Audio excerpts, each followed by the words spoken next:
Welcome to Rising Tide Startups, where we chat with startup founders just like you from all over the globe.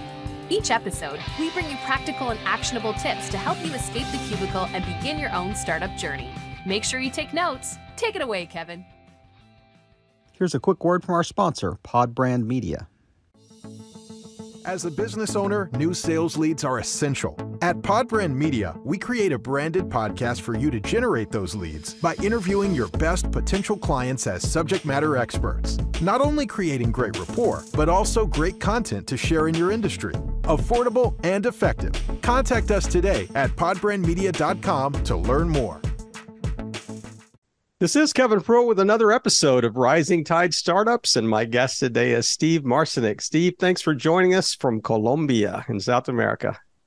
Yeah, buen dia, mucho gusto, and my English is better, so we'll probably stick with that. It's a pleasure to be here. Thanks for making the time. Thanks for inviting me.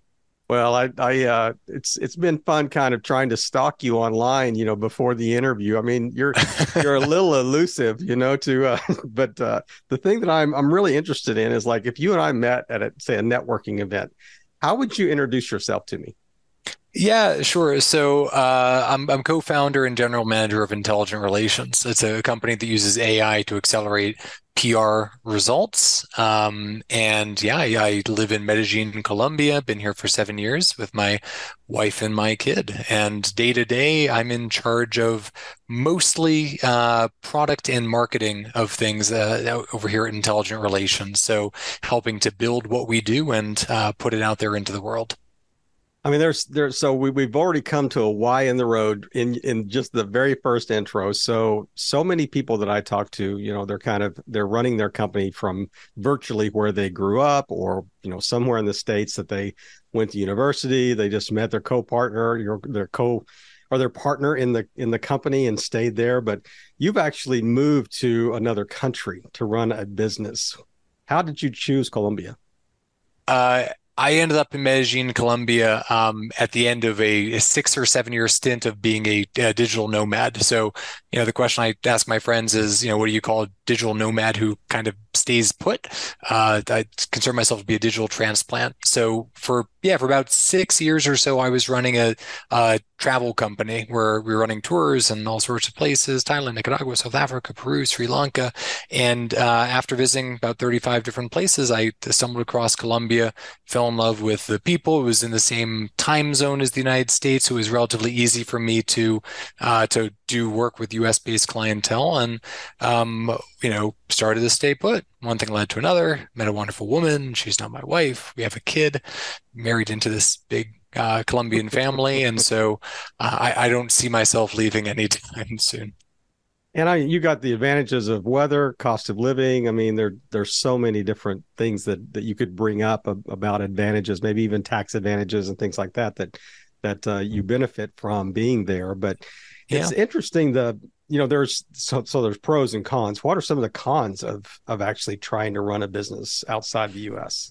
Oh, for sure. So you touched on some of the pros. I'd say one other thing that's a pro for me when I got started, before getting to the cons, is that I was thinking of doing a career pivot out of what I was doing into launching my next venture. And, the idea of having to cover, rent and utilities and all the costs of just, personal day-to-day expenses while being in the United States while I was bootstrapping something, that would cut your runway down quite a bit if you're, if you're self-funding. And so for me to start and do some of the, the slower part of getting a company set up before you get towards any kind of profitability in an environment where the cost was so much lower, that took a lot of the pressure off versus living in, the US cost environments. That certainly helped. In terms of the cons, I think pre-COVID, there was definitely a sense of, you're where now? Like, you are, are you right down the street? I want to be able to meet up face to face, shake hands, et cetera. And so when I was, prior to Intelligent Relations, I was running a different marketing and PR agency.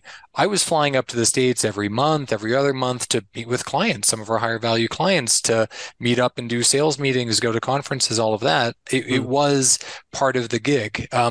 These days, I think, post-COVID environment, a more remote, friendly, flex work kind of culture, not getting the same kind of pushback. So Yeah, I think that is less of an issue these days. I even think that when you look at the kind of work from home environment, even in the States, I think it's kind of morphed us into more of an asynchronous, mentality that says, our days are even a little gray now. I'm folding laundry while I'm doing a Zoom call, for work, and my camera's off or my camera's on, but yet I'm still doing things on the side, or I'm going to run an errand, but I may hop on at 7 o'clock at night, to do email or something like that. So I think that there's an understanding, a cultural understanding, a global, understanding that we didn't have maybe even pre-COVID. But Yeah, I love the idea of trying to, create something, especially bootstrap. But nobody just wakes up one day and says, I want to do AI marketing here. So you kind of go back as far as you want to go in the journey. You can even go back to pre like travel agency. How did you even get into that? sure. Well, Or my travel business? Yeah. my entrepreneurship journey started quite young. So I was the kid on the corner with the lemonade stand. And but then after that, when I was, 12 years old, I actually started my first, I'd consider to be real business. I was essentially a kid's entertainer.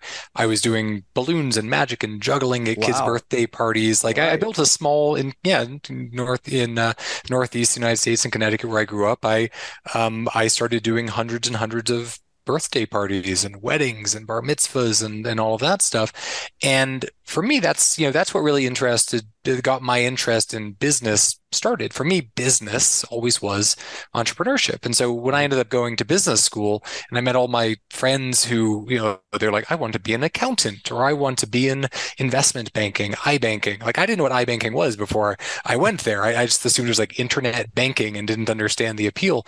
But no, for me, it always was about entrepreneurship. So I, thankfully I got a bit of fundamental education in, core business practice, et cetera, Mm-hmm. through, university. But for me, it was always about like building, using a Yeah. skill set of problem solving and learning the right tools for the job to build something worth building. And so, yeah, I touched on a couple things I was doing before, but for me, intelligent relations, this is what it's the most exciting thing I've ever been a part of, anything I've ever done. Because about 3 years ago in 2020, my co-founder and I we're hearing whispers of generative AI Mm-hmm. coming up out of Silicon Valley. And it just seemed like this was a technology that was likely to have the potential to change everything. Right. And, I don't want to sound overly dramatic, but, my world was public relations, was marketing. And what does AI need to work is data. And in public relations, all the data is public. So if Mm-hmm. you're trying to, for example, pitch journalists on a story about your company, you want to know who's relevant. And so who's the journalist? How do you know if a journalist might be interested in your story? Well, you can analyze the stories they wrote before. You can analyze what kind of coverage they're doing. Are they doing announcements? Are they doing reviews? Are they doing that kind of thing? So basically we saw that, generative AI had potential. In my background, public relations marketing was an industry where this had really transformative potential. And so we really started to dive into this about 3 years ago and build our platform from the ground up with the assumption that like the algorithms, the models we'd use would improve. So we kind of have like, Mm-hmm. insert great text gen model here using latest algorithms, et cetera. And we just, built around that. And thankfully, as we were doing our foundation, like the technology, the core technology improved, even faster than we were moving. And that's really helped us to see that come to fruition. It is such a unique environment that you're building it with flexibility, built into it that says, you know what, it's going to be continuously improving itself, so you have to it's like you're holding it loosely, as the let's build the ditches that it's got to stay within and kind of let it grow within it, the big petri dish that we're giving it, so Yeah. it's just an incredible environment. It's a lot of building blocks, Hmm. it's a lot of, figuring out streamlined workflows. And that's, I think in the beginning, people were thinking AI is going to automate everything. It's going to, just replace humans in every possible touch point. But what we're seeing is that the reality is that it's assisting people. Yeah. It's augmenting things. It's finding efficiencies like just about every other piece of technology that's come out, is it's helping folks be more effective at their work if properly applied. So that was kind of, where our starting point was, we can use the AI in certain chunks of a traditional PR cycle to make it easier for the pros who are behind the scenes running it. Right. And I don't know that I would be as gracious as you about, technology was designed to, to increase efficiency. I don't think the Microsoft suite has done anything to increase efficiency. Fair. That's fair enough. In general, yeah, you're right. So, in technology revolutions, in a sense, exactly. Truly transformative technology. I can't speak to the Microsoft suite per se, but yeah. And now here's a quick word from one of our new sponsors on Rising Tide Startups. Have you been wanting to start a podcast but not sure where to start? Well, now you can start a podcast in less than 24 hours. I'm David Ezel, and I'll walk you through all of the things that you need to get started today. Things like how to choose the right microphone, how to edit your audio, and how to find guests and build a pipeline of future guests. This course does a great job of keeping things high level while also diving into the things that keep most people from starting.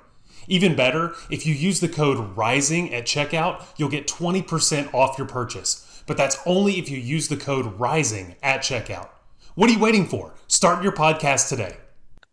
So you have kind of built your future on this new, wave of AI that's coming, Chat GPT, fill in the blanks, everything else that's going to be, the next iteration of whatever. But the idea that I think you touched on a second ago is just really interesting to me. So there's so many people out there going, you're going to lose your jobs. This is going to replace you. This is going to get smart enough that it can virtually do everything you do it better, do it faster, do it more efficiently, more accurately. And, you're going to be picking up trash on the street, or something like that. But then you came out and wrote an article, almost refuting that. There was a very interesting article I read this afternoon.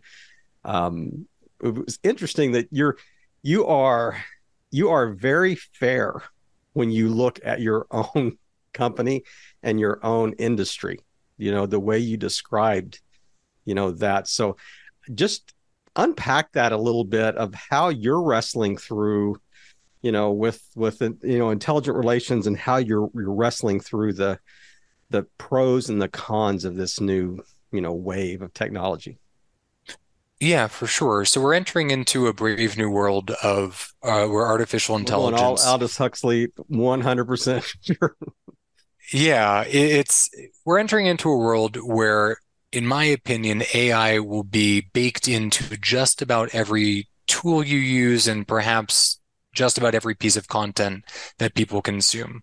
And that's the jumping off point for me, whether it's Google helping to automatically suggest the next word in your email. I hope you're having a great, and it auto suggests day, or if it's using AI text generation to write drafts of articles that are, or even just published without having any kind of human input there, that AI is going to be involved in just about everything. And even in the software that we have, I'm sure your listeners, viewers have also gotten all these emails from every product they've ever used, be like, great news, we have an AI widget that's going to help you do something that may or may not add value to your experience. Exactly. But it's going to step in kind of like customer service. Like, you wouldn't build software without customer service, customer success. You're not going to build any kind of software without artificial intelligence. So I think the jumping off point for me is that it's here. It's going to be incorporated in everything. That's the reality. And what's really still being written is the culture of AI. What is it that we as consumers, as users, trust AI to do or don't want AI to do? And I think that that's where we're still figuring out. Transparency is coming. Like, there's now all these AI content detectors, and they're working, more or less. But AI is going to be everywhere. People are going to be aware of AI being everywhere. And now it's a matter of like, okay, where do we, as we come to terms with this technology, where do we want to draw the line? Do we want it, helping autocomplete emails? maybe that's okay.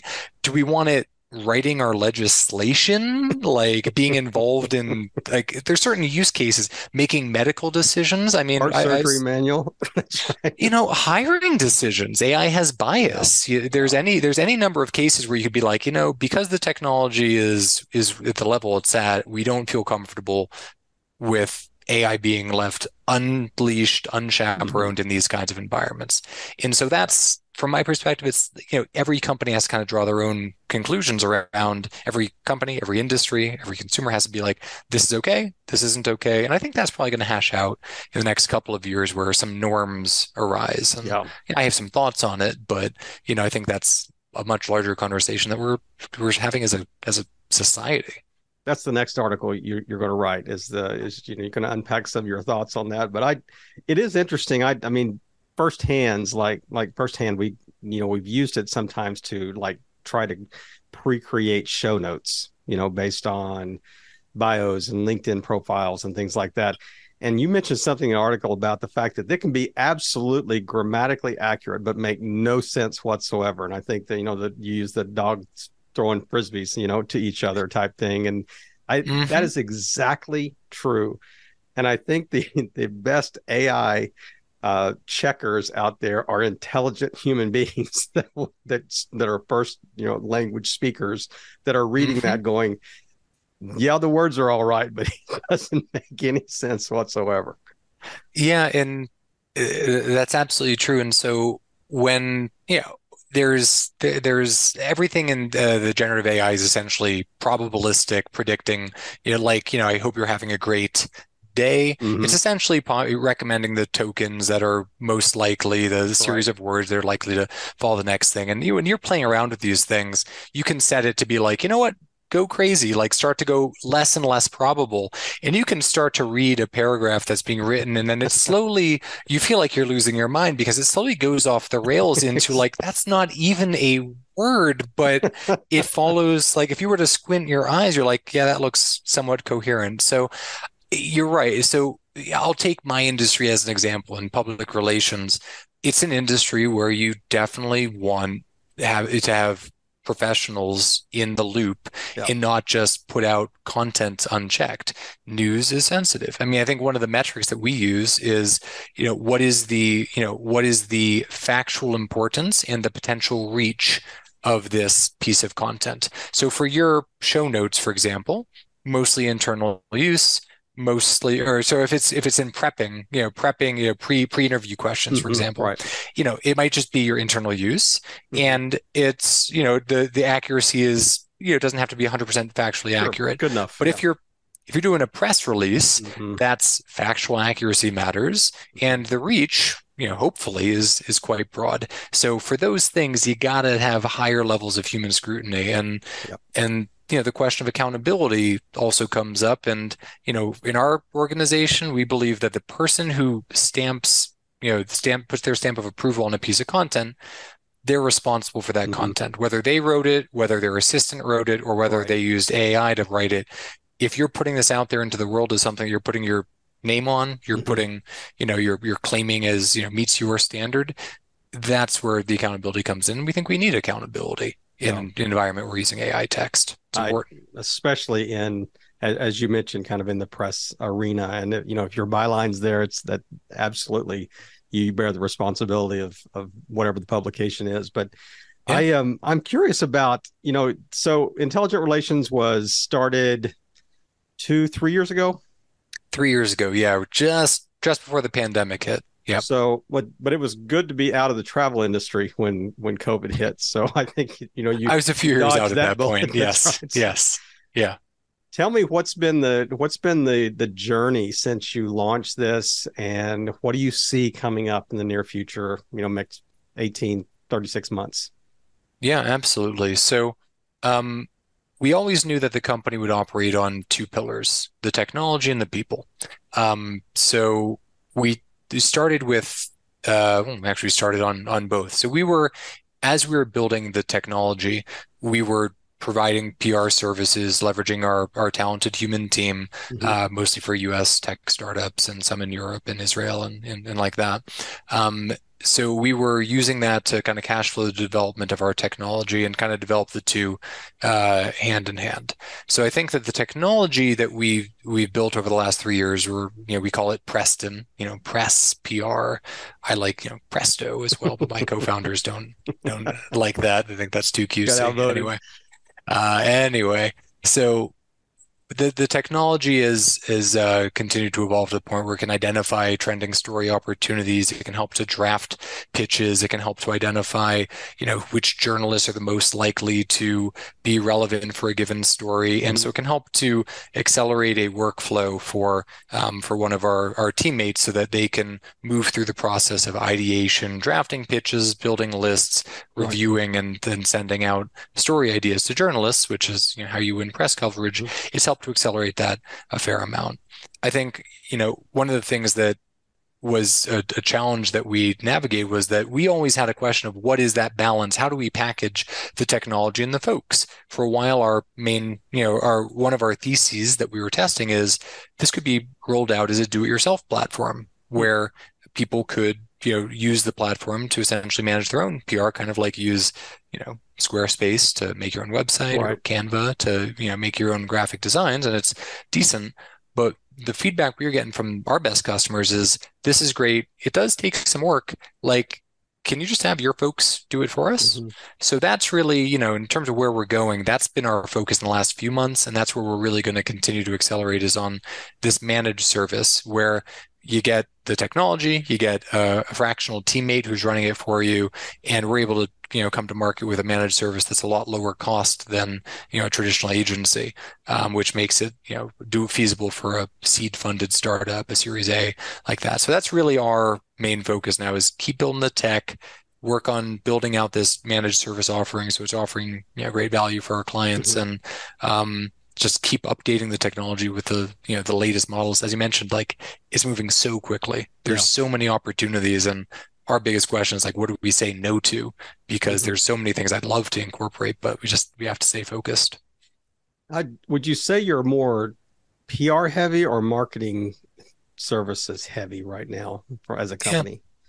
Yeah. So we're mostly focused, almost entirely focused on the public relations space. That's what the platform is really designed to do. It's helped to identify journalists who are likely to write about a company's industry, and help to make those connections between those, between the company and the journalists who are interested in that industry. And it can fit usually our contacts on the client side or the marketing managers, VPs of marketing, but this is a straight PR play for early stage startups. So do most people, like in my layman's mind, I would think marketing's an easy sell. I mean, everybody understands how that fits in the this greater scheme of things. PR is almost like I need PR when I've done something stupid and I need somebody to get me out of it. That's what comes to my mind immediately. It's not like product launch or seed round or whatever that type that is. So educate our listeners a little bit more on just the concept around PR, just briefly. Absolutely. So people come to us for PR for a number of reasons. It's to increase the profile of their company, to get on lists of reviews, to do executive thought leadership around the problem. It's essentially, marketing generally is like messaging that you control. PR is, our focus is earned media, getting other people to help to tell your story for you. Sometimes it's around a specific piece of company news, like we have a new product, et cetera. But more often, the reality is that journalists don't really care about your company. That's the secret. That's the dirty secret of PR, is that everyone thinks like, looks at PR like marketing, where it's like, hey, promote this for me. They care about the narrative. They care about the story. If you're a privacy company, how do you fit into, broader trends around cybersecurity? Right. If you're a marketing expert, how do you fit into the stories around, artificial intelligence, the industry, et cetera?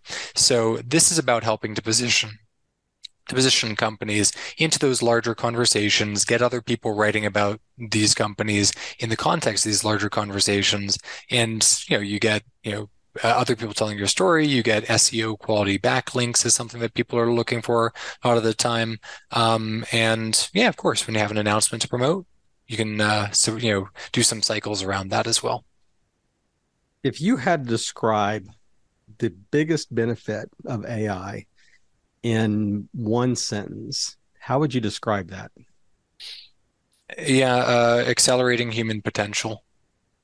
To me, that's it.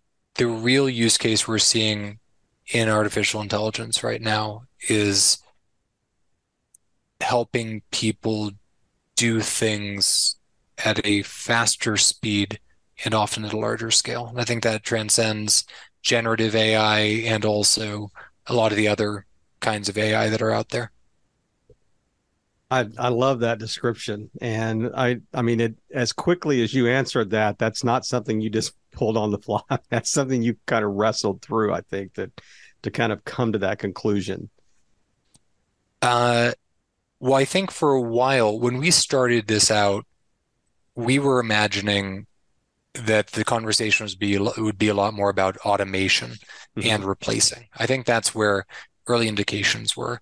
I don't know if you remember, but the early ads for Siri had, I think it was a guy or a gal running on the beach talking to their phone, and they're like, Siri, recommend some restaurants that can, have this kind of food, and make a reservation for here, and coordinate this, and get my wife to do something to meet me at the place.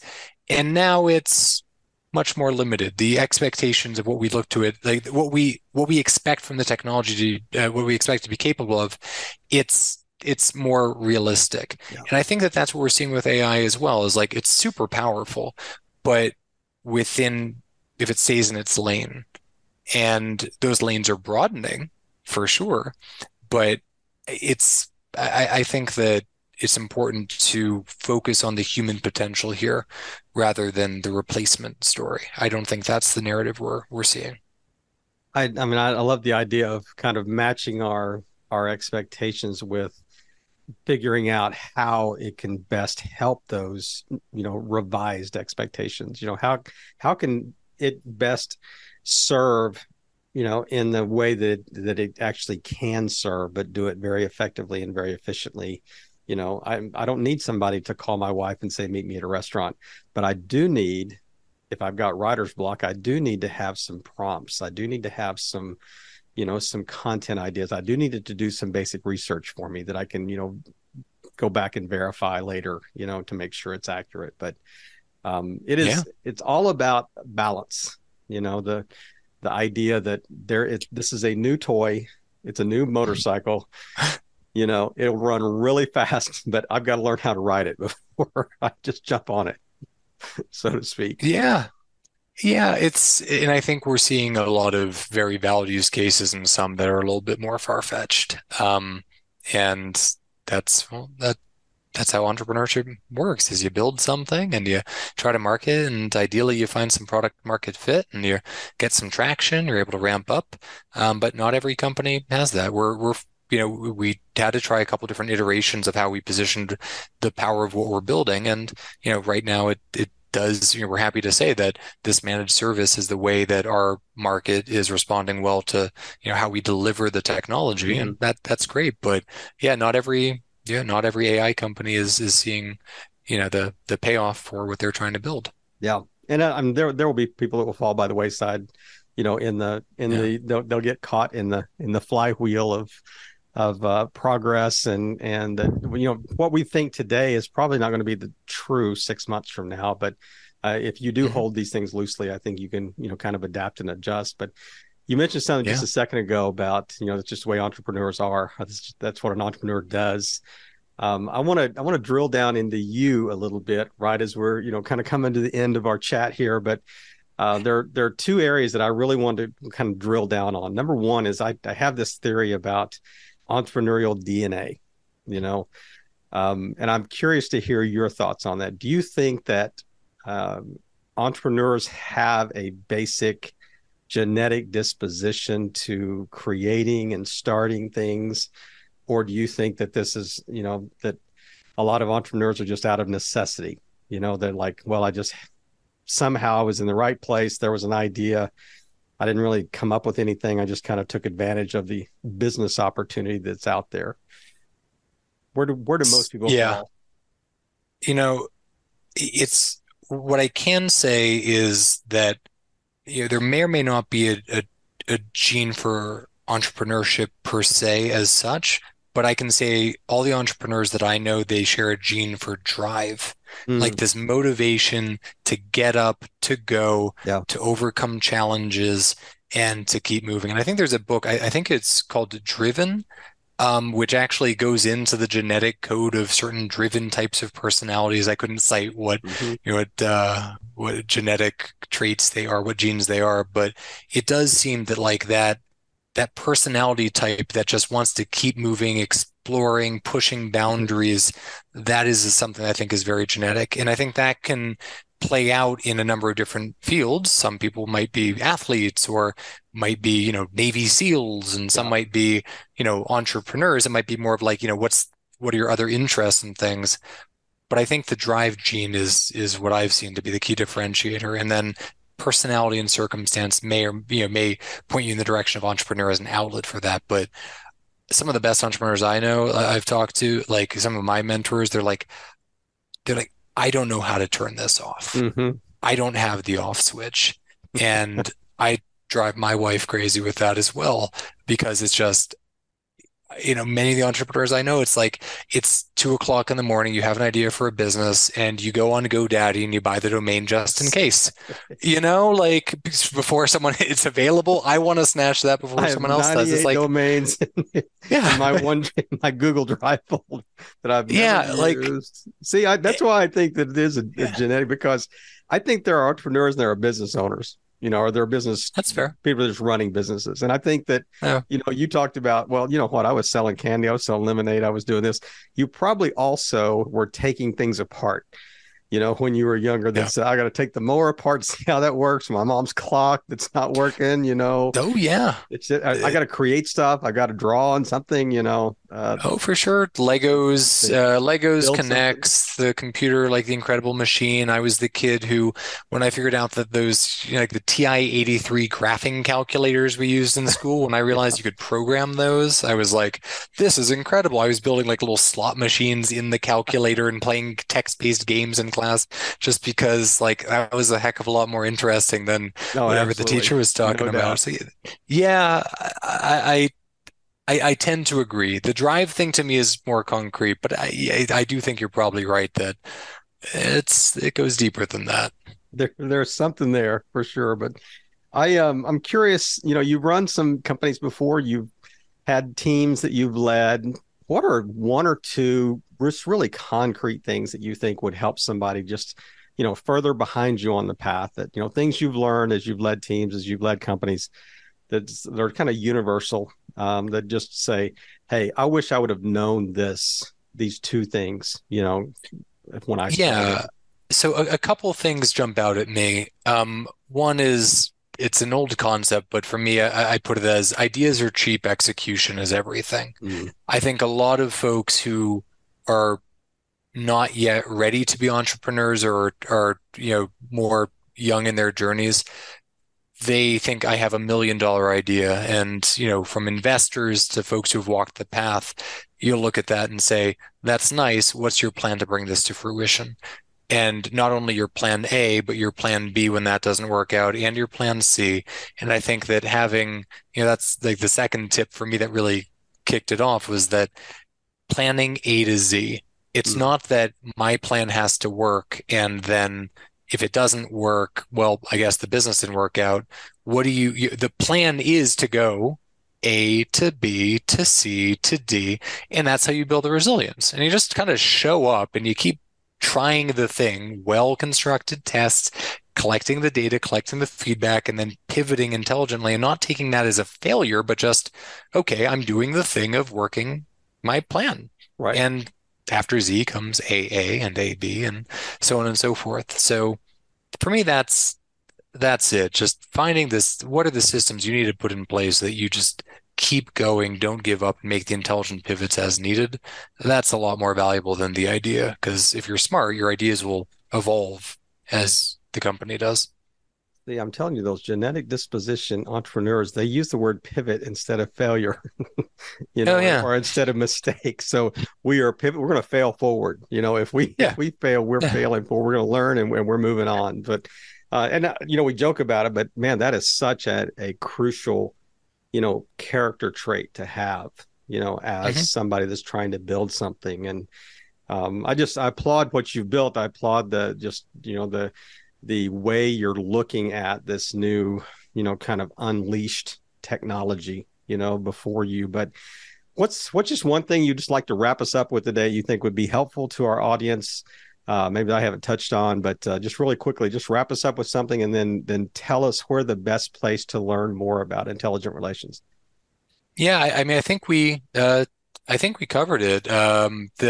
The only last thing I might suggest is that we talked about hard work, and for me, the other thing is just preparedness. And the thing I've learned most recently is that, I may not be the smartest person in any room I'm in, and frankly, if I'm hiring right, I really shouldn't be the smartest person in most meetings I'm in, but I can be the most prepared.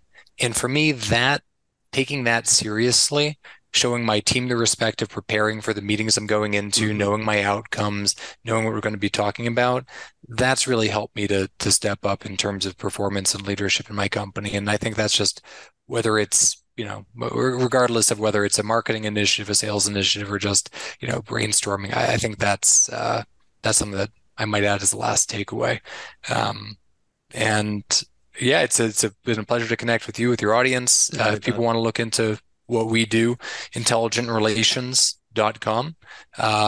Everything we're doing is there. I personally have most of my identity is wrapped up in intelligent relations these days. So if you want to reach out to me, that's probably the best place to do it. Man, that is great. I appreciate that. And we'll make sure those are in the show notes. But just thanks again for just taking time today. I love the reality of the backdrop. I encourage people to watch this on YouTube, because it's just been person after person walking behind in this office space. It's a bevy of activity, but there's a reality to that too, that just says, hey, this is who I am. This is what we do. And just thank you for just playing your part and just helping all boats rise in a rising tide. So you have a great week. Thank you very much. To you as well. We hope you heard some great takeaways. Make sure you follow up with our guests today and show them the support they deserve. As always, thank you for listening and playing your part in helping all boats rise in a rising tide.